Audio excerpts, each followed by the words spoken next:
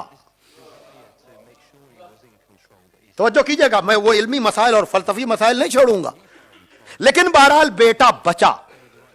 کہا ہوگا کون؟ کہا کہ آخری نبی کا نواسا. سنیے گا فرق کیا ہے اور انبیاء کا اور ہمارے ائمہ کا. ایک سلوات بھیجیے. کیا چیز؟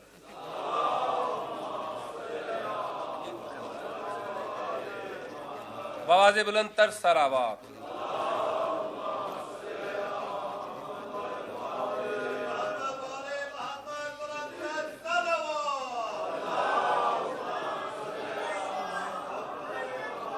ایک اور سلوات پڑھ دیجئے.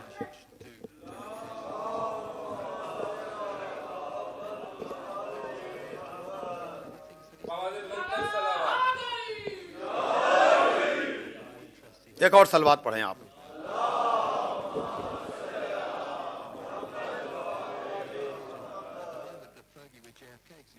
کہا معبود وہ ہوگا کون؟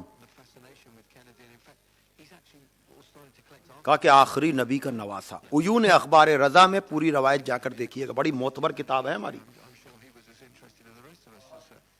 امام رضا علیہ الصلوۃ والسلام کی ساری روایتیں ہیں اس میں.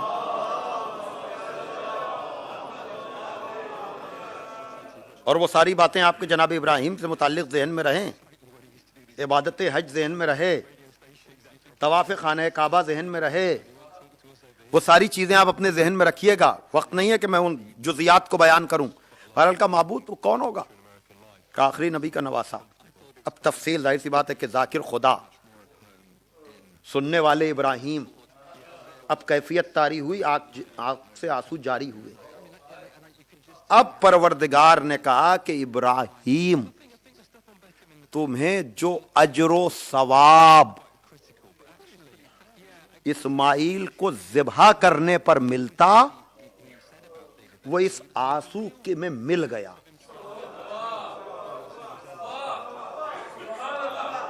آپ اندازہ کر رہے ہیں کہ کیا ہیں آل محمد؟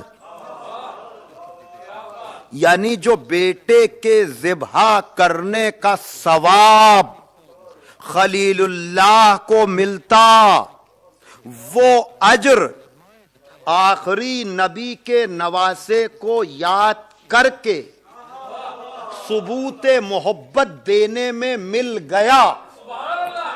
توجہ کر رہے ہیں؟ اب ظاہر سی بات ہے کہ اشعار کا میں سہارا لیتا ہوں. اب یہاں پر علامہ اقبال کا شکوہ ہو، ان کا جواب ہو، پھر علامہ جمیل مظہری کا یہ بند ہو، تب بات مکمل ہو کہ میں کہنا کیا چاہ رہا ہوں. توجہ کیجئے گا. دیکھیے عدل الہی کو چیلنج کرنا کسی کے بھی بس میں نہیں ہے، لیکن یہ سرکار سید الشہداء کی قربانی ہے. توجہ کیجئے گا کہ جسے سامنے رکھ کر ایک عزادار یہ پروردگار سے گفتگو کر سکتا ہے کہ تول میزان عدالت میں ذرا رب جلیل، تول میزان عدالت میں ذرا رب جلیل، ایک طرف صبر حسین ایک طرف عزم خلیل. تول میزان عدالت میں ذرا رب جلیل، ایک طرف صبر حسین ایک طرف عزم خلیل. شرط انصاف ہے اے خالق افکار جمیل، شرط انصاف ہے اے خالق افکار جمیل. اس طرف اون محمد ہیں، ادھر ہیں اسماعیل. اس طرف اون محمد ہیں، ادھر ہیں اسماعیل. ذبح فرزند پہ راضی با ارادہ تو نہ تھی ہاجرہ، صبر میں زینب سے زیادہ تو نہ تھی. صلوات بھیجے محمد و آل محمد پر.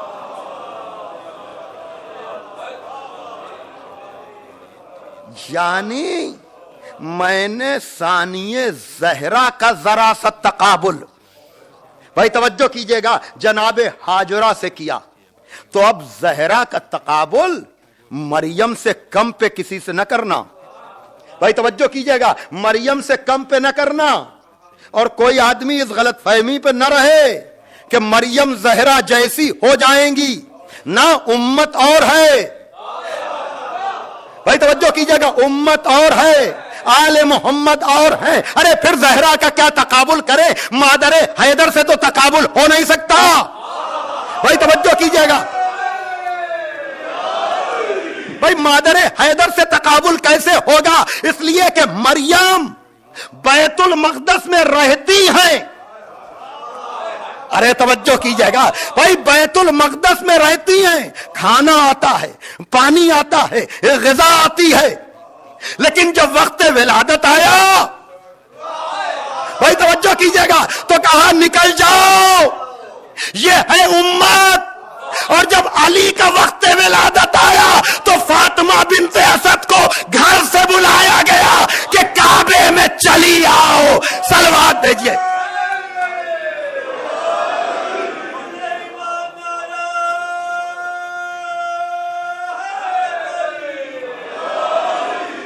بھائی ایک صلوات،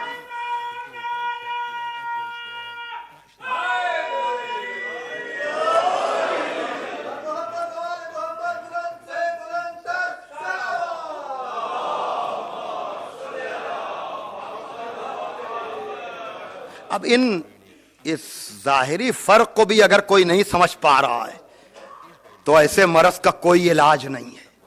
توجہ کر رہے ہیں آپ؟ دونوں دروازوں کے فرق کو آپ دیکھ رہے ہیں کہ عزیزان محترم، میں نے ابھی بھی جناب زہرا کا ذکر نہیں کیا، جناب زینب کا میں نے تذکرہ کر دیا، جناب فاطمہ بنت اسد کا میں نے ذکر کر دیا، اور جناب خدیجہ کا مثلاً آپ سوچ لیجئے، لیکن زہرا ابھی کہاں ہے؟ بھائی توجہ کیجئے گا، بھائی زہرا کو سمجھنے کے لیے میں کہاں پر آپ کو لے آیا، یعنی زہرا کو سمجھنے کے لیے مریم نہ سمجھا پائیں گی زہرا کیا ہیں، ہاجرہ نہ سمجھا پائیں گے کہ زہرا کیا ہیں، بھائی توجہ کیجئے گا، کسی بی بی سے ان کا تقابل نہ کرنا، اسی لیے نبی نے کہا کہ اگر علی نہ ہوتے تو زہرا کا کوئی کفو نہ ہوتا،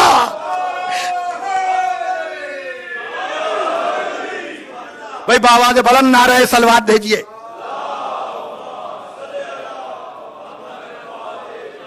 اگر علی نہ ہوتے تو زہرا کا کوئی کفو نہ ہوتا، اور علی کے بارے میں یاد رکھیے گا عزیزان محترم، میں ایک بات خالی کہوں گا کہ آیت اللہ خمینی کی انقلابی تصویر تو سامنے آئی ہے، ولائی تصویر سامنے نہیں آئی، کہ جو بڑے انکسار کے ساتھ کہتا ہے کہ میں باب علی میں کچھ کہنے سے قاصر ہوں، اللہ اکبر، میں علی کے بارے میں کچھ کہنے سے قاصر ہوں، اس لیے کہ جو جملہ صفات الہی کا مظہر ہو،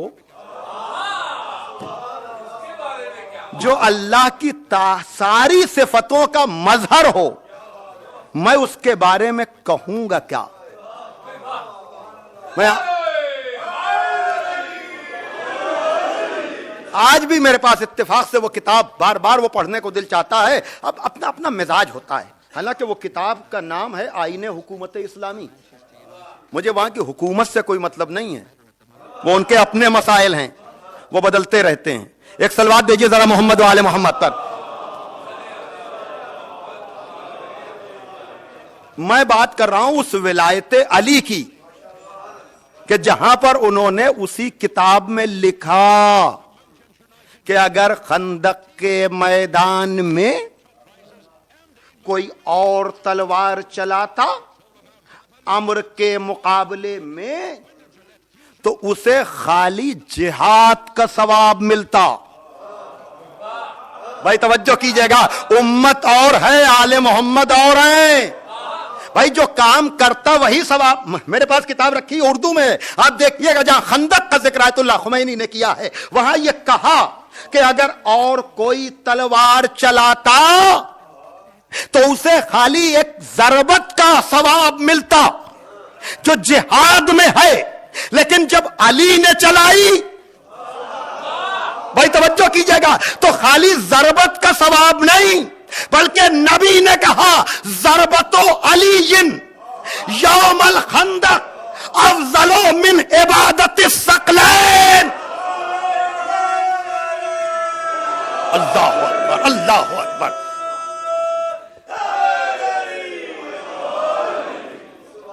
بھائی ایک علی کی ضربت، بھائی توجہ کیجئے گا، علی کی ایک ضربت ثقلین کی عبادت سے افضل برابر بھی نہیں، یعنی دو عالم کی جو عبادت ہے۔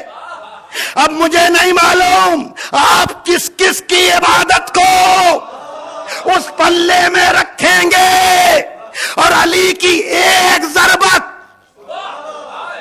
آیت اللہ خمینی نے کہا یہ کیا فرق ہوا کہ کوئی اور تلوار چلائے تو اسے جہاد کا ثواب ملے، اور علی تلوار چلائیں تو ایک ضربت ثقلین کی عبادت سے افضل ہو جائے۔ کہ مومن کی تلوار اور ہے، کل ایمان کی تلوار اور ہے۔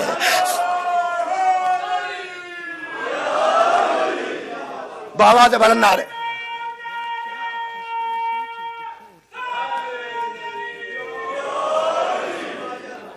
ظاہر سی بات ہے کہ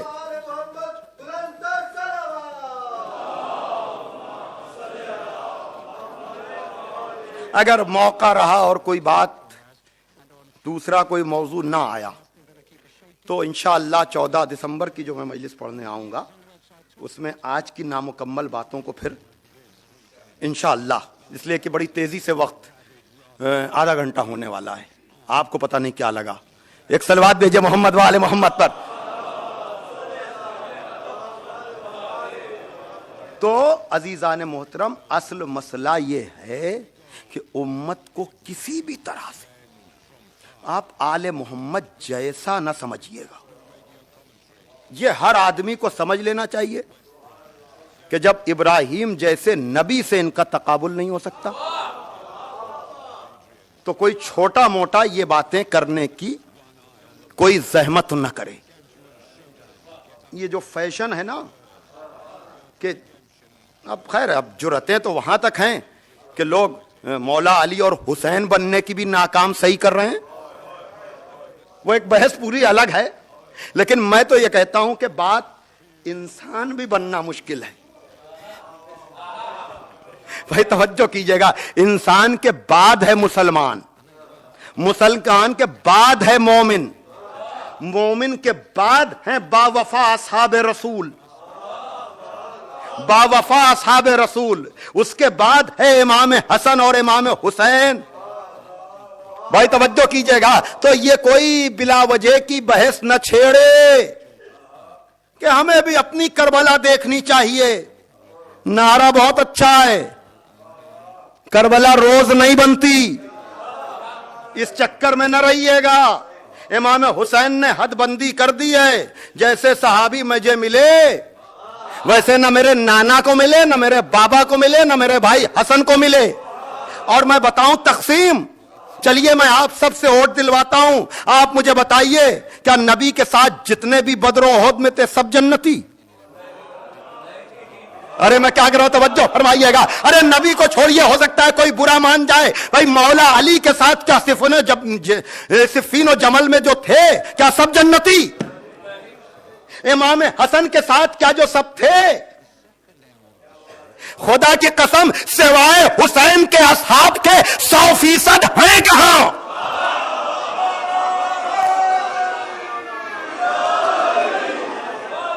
صلوات دیجئے محمد و آل محمد پر۔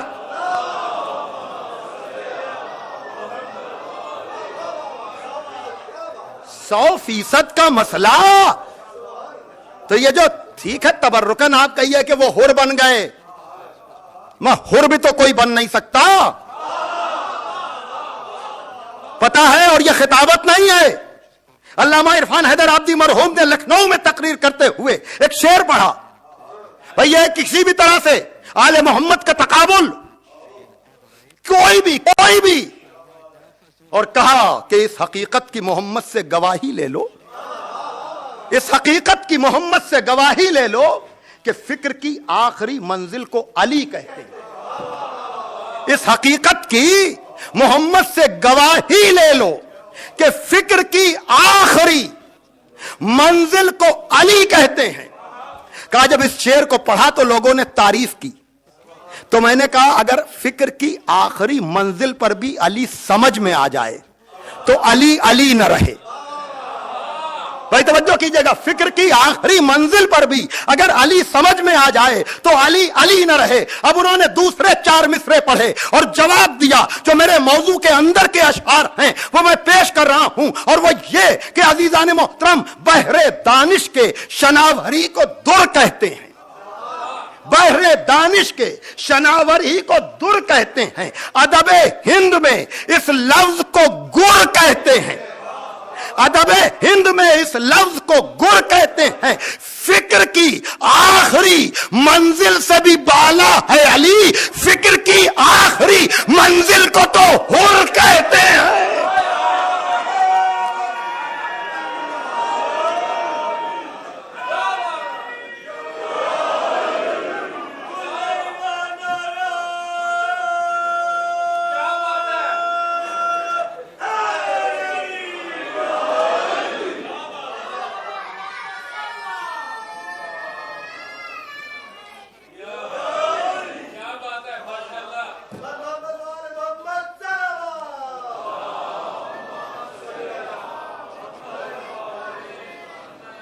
ایک اور صلوات پڑھ دیں آپ ذرا محمد والے۔ میں آ رہا ہوں جلدی سے اپنی منزل پر۔ دیکھیے یہ خطابت نہیں ہے، پڑھے لکھے افراد اگر بیٹھے ہوئے ہیں اور ہیں، آپ سب سمجھدار ہیں، گہرائی میں اگر آپ جائیں تو میں ایک جملہ کہوں، اور وہ یہ کہ فکر کی آخری منزل حر ہیں، حبیب نہیں۔ میں جو کہہ رہا ہوں بات کو سمجھیے، مسلم نہیں، حر حر، یہ ضرورت شعری نہیں ہے، آخری وقت میں آنے والا ہے حر۔ بھائی توجہ کیجئے گا، میں علماء حضرات بیٹھے ہوئے ہیں، میں جو بات کہنا چاہ رہا ہوں یعنی فکر کی آخری منزل حر ہیں، حبیب کیا ہے نہیں معلوم۔ میں جو کہہ رہا ہوں توجہ فرمائیے گا، تو جب اصحاب کی یہ منزل ہے تو عباس کیا ہے کوئی بتا ہی نہیں سکتا، علی اکبر کیا ہے وہاں تک کوئی جا ہی نہیں سکتا، تو جب اولادیں ایسی ہیں تو امام کیا ہوں گے؟ صلوات پڑھ دے محمد و آل محمد پر۔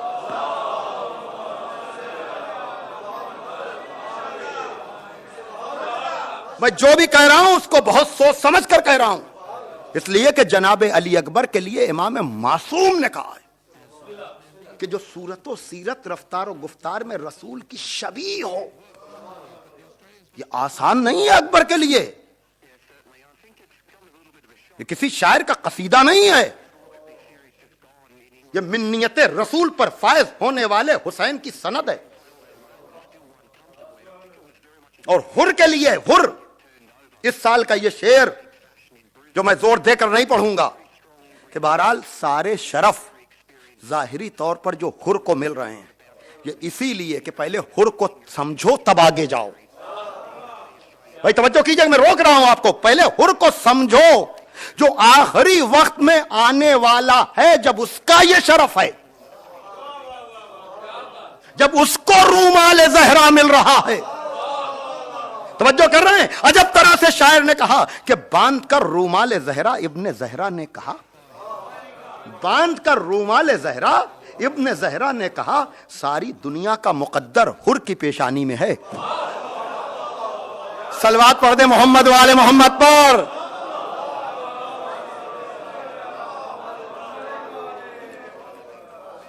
تو جب اکبر ایسا ہے تو سجاد کیسے ہوں گے؟ ابھی نہیں، اپنے اوپر کنٹرول کریں آپ، میں آپ کو بالترتیب بالتدریج اس منزل تک لایا ہوں کہ یہ مرحلے ہیں کہ جب اکبر ایسا ہے، اللہ اکبر۔ دیکھیے منزل امتحان میں امام حسین نے اپنی ابدیت کو اس منزل پر پہنچا دیا تھا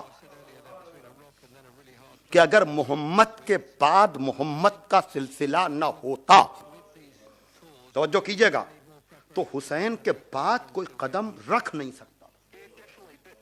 میں جو کہہ رہا ہوں بات کو سمجھیے، اس سے آپ اندازہ لگائیے کہ امام سجاد کیا ہیں اور کیوں محمد کے بعد محمد کی ضرورت ہے۔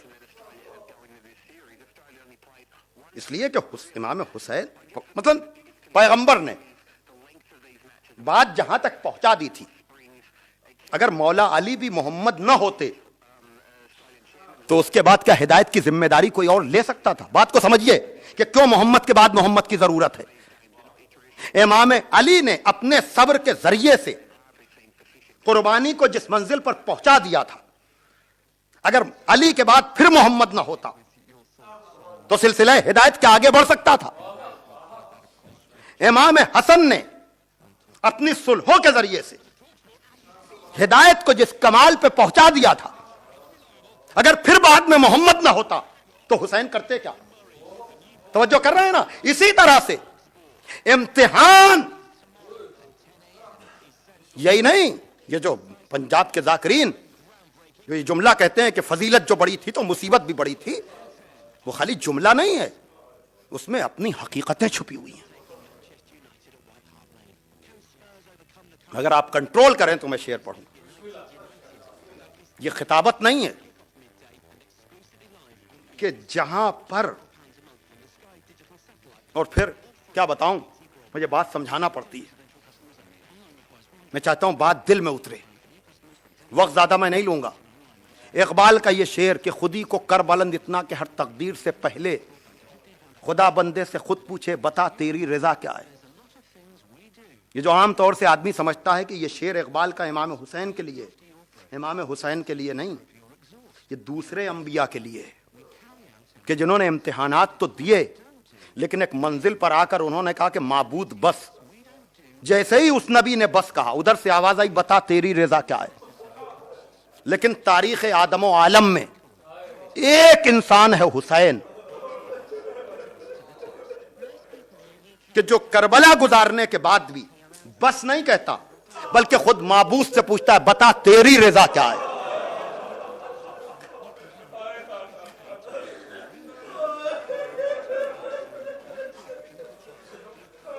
عجیب طرح کی یہ مجلس ہو گئی نا، پتہ بھی نہیں چلا کہ میں مصائب کے باب میں کب چلا گیا، اور یقیناً یہ حق ہے حسین کے اس عزادار کا